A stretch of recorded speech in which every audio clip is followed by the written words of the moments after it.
Bonjour à tous et bienvenue pour cette nouvelle vidéo de cours sur la propagation de la lumière. Vous l'avez vu au collège déjà, la lumière se propage en ligne droite dans tout milieu transparent et homogène. Elle n'a pas besoin, comme c'est le cas pour l'onde sonore, de milieu matériel. Elle est capable de se propager dans le vide. D'ailleurs, dans le vide, sa vitesse de propagation est de 3,0 fois 10 puissance 8 mètres par seconde. Pour la calculer, vous pouvez utiliser la formule que vous avez déjà vue au collège, V est égal à D sur delta T. Lorsque la lumière se propage, elle est amenée parfois à passer d'un milieu à un autre milieu. Durant ce passage de milieu, deux phénomènes vont avoir lieu, le phénomène de réflexion et le phénomène de réfraction. Je vous propose une petite illustration que vous devez connaître pour illustrer ces deux phénomènes. On commence d'abord par représenter la séparation entre nos deux milieux. Ensuite, on trace ce qu'on appelle la normale. Il s'agit de la droite perpendiculaire à la surface de séparation des deux milieux.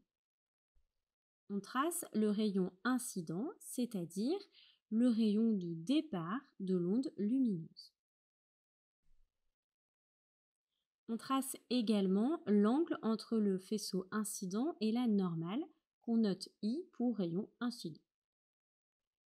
Le phénomène de réflexion apparaît lorsqu'une partie du rayon incident ne parvient pas à passer dans le milieu 2. Il va alors se former le rayon réfléchi que vous voyez apparaître sur l'écran.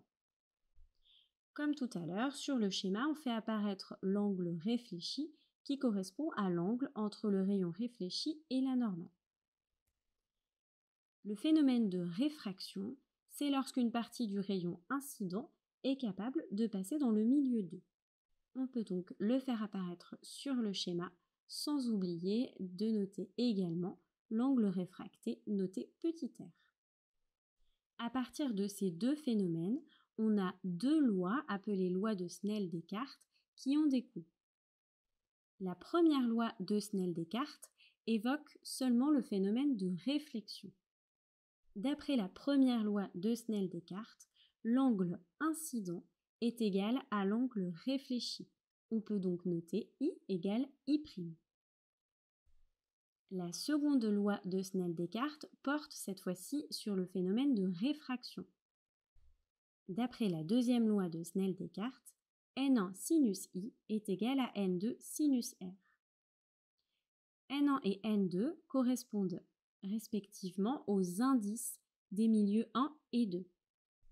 Il s'agit en fait de la capacité de chaque milieu à propager la lumière. Les valeurs de N1 et N2 vous seront systématiquement redonnées. Je vous propose de passer maintenant à un petit exemple. Voici la situation. Vous avez un milieu 1 qui a un indice de 1, un milieu 2 qui a un indice de 1,5 et un rayon incident qui a un angle incident de 40 degrés. On vous demande de déterminer la valeur de l'angle réfracté petit r. La première chose à faire dans cette situation, c'est de rappeler la deuxième loi de Snell-Descartes qui porte sur le phénomène de réfraction. N1 sinus I est égal à N2 sinus R. Étant donné qu'on nous demande de déterminer la valeur de l'angle réfracté petit r, on va se débrouiller pour tourner la formule de manière à avoir R égale quelque chose. On commence par changer la formule de sens, on divise ensuite de part et d'autre de l'égalité par N2 et on obtient alors sinus R égale N1 fois sinus I divisé par N2. À ce moment-là, on a toutes les données pour pouvoir calculer la valeur de sinus R. Une fois que vous avez la valeur de sinus R, il faut appliquer la fonction arcsinus sur votre calculatrice pour pouvoir obtenir la valeur de R. Dans notre cas, R est égal à 25 degrés. Faites bien attention cependant à ce que votre calculatrice soit bien réglée en mode degré. Il se peut qu'elle soit réglée en mode radian, il faut bien le vérifier avant de faire vos calculs.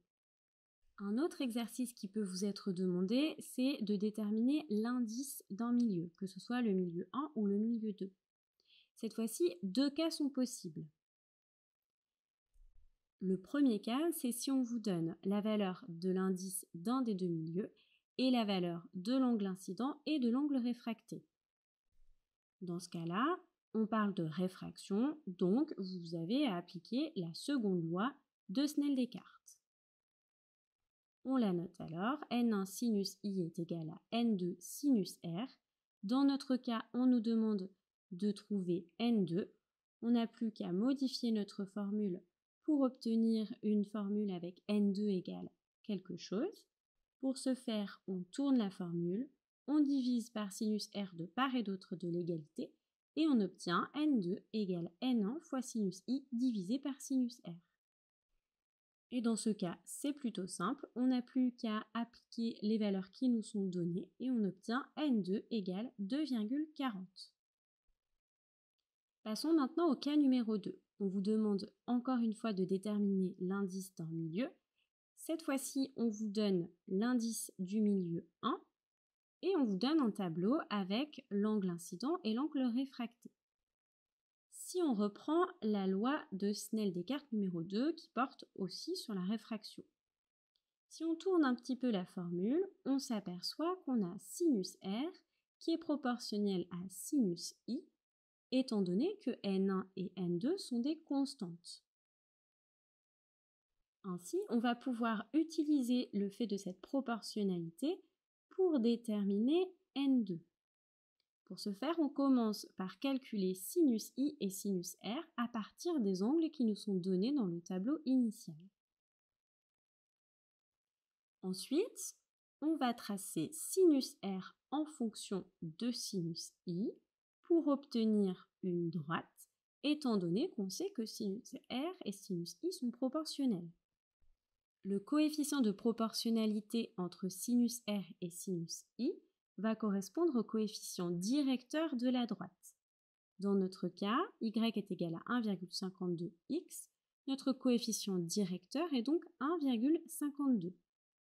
Ainsi, on peut noter que N1 sur N2 est égal à 1,52. Finalement, N2 va être égal à N1 sur 1,52 et on trouve que N2 vaut 0,65. Pour parvenir à résoudre ces deux cas, il faut bien maîtriser les deux lois de Snell-Descartes et surtout bien maîtriser les outils mathématiques. En effet, il faut bien savoir retourner sa formule correctement et bien utiliser tout ce qui découle de la proportionnalité, notamment l'outil graphique. J'espère que cette vidéo vous aura été utile. Je vous invite à refaire les exercices faits en classe et à vous abonner si cette vidéo vous a plu. À bientôt pour de nouvelles vidéos.